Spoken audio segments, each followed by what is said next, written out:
This is part of my property that I've let go back to, well, as close to natural woodland as I could get. There are imported trees from the Middle Ages such as sycamore, but generally it's mostly Irish species which I either planted or allowed to grow. And this happened, what you're seeing around me happened in about 8 years. This is the natural habitat of the Northern and Atlantic European. Now, why am I doing this and bringing you here today? Is I want to talk to you about the difference between the natural human of this part of the world and the domesticated farm animal human of this world, and the relationship to the forest. Now, the forest is important because it is our natural habitat, as I said. Not only is it our natural habitat, but we had been deliberately made fearful of it by Middle Eastern religions. If you go back to the time of Babylon and the invention of agriculture, the woodlands were seen as places of great terror, as great danger. And the whole idea was to clean the land and to remove the forest and plant agricultural crops, which we know changed humanities in a lot of ways, particularly gave them the power to control our destiny.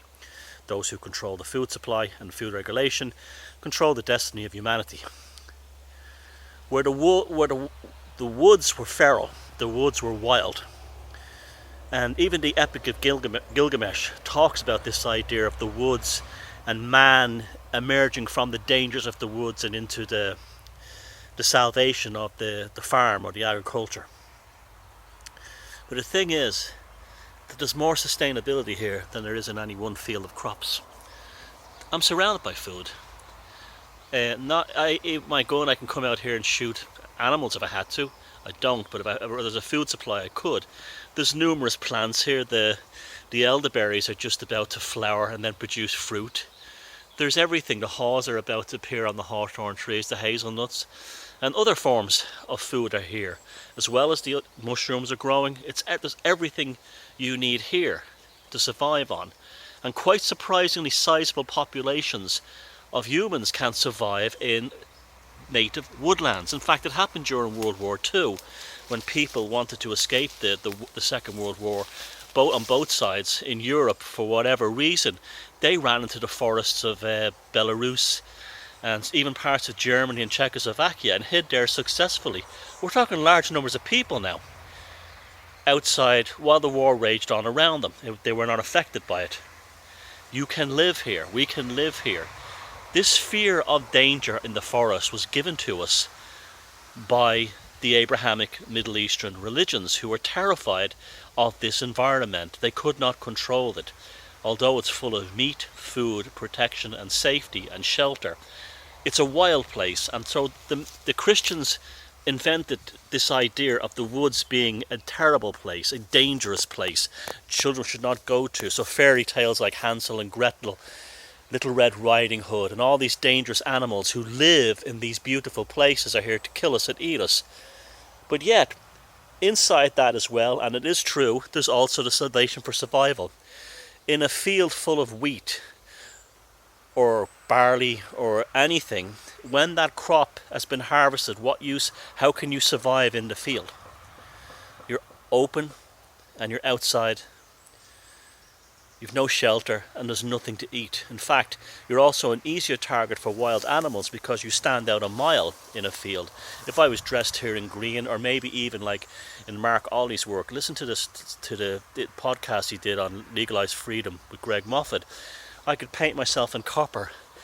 After a while, I'd start to smell like the forest, and I'd actually be safer here than in a field, an open agricultural field, from wild animals, predators, and also, more importantly, from human predators. And this is why they always wanted us out of the forest.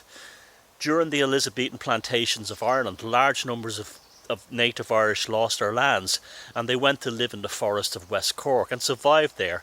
And they became almost like a terrifying spectre for the planters, because they had this belief of these sort of like Gaelic monsters living in the woods. They were living in the woods because they were able to survive in the woods. They could survive there and nowhere else. You can survive here, you can live here. So if you owned a piece of land, let it return back to natural woodland. Stop cutting it down. And if worse came to worse, if you ran out of fuel, I'm surrounded here by several winters worth of fuel. It's all here. Many of these leaves can be actually eaten and turned to tea. There's many things here that I can use. I can use nothing on a lawn. And even though I like gardening, and I admire people who build beautiful gardens, not enough people grow vegetables and fruit on their lands. But if you're no good at gardening like me, you can do something like this.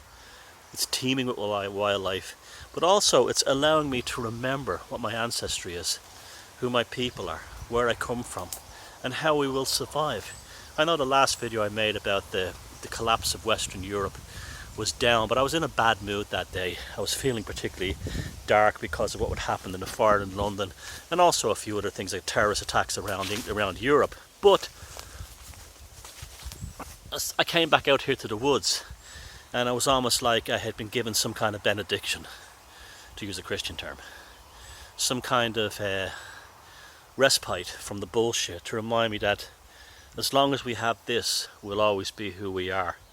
So, and this is another thing too as well, they have people in this part of Ireland terrified of trees, and they're still doing it. A lot of the west of Ireland is now, the bogland is now returning naturally to trees, and this is why there's lots of wildlife.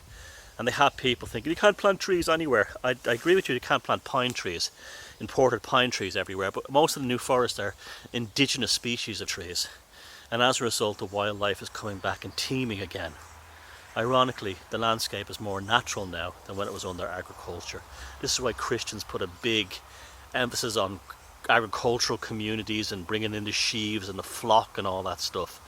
They don't like places like this, because when you enter in a place like this, there is no Allah, there is no Muhammad, there is no Jesus Christ, and there's no St. Patrick, St. George. What's here is Odin, Thor, Freya, Lu, Valis, Dunner, Tanis, and all the other energy forces, anamorphosized and given to us as great stories. They'll always be here, and they'll be waiting for us long after the last Christian has ceased to set foot on the soil of Europe.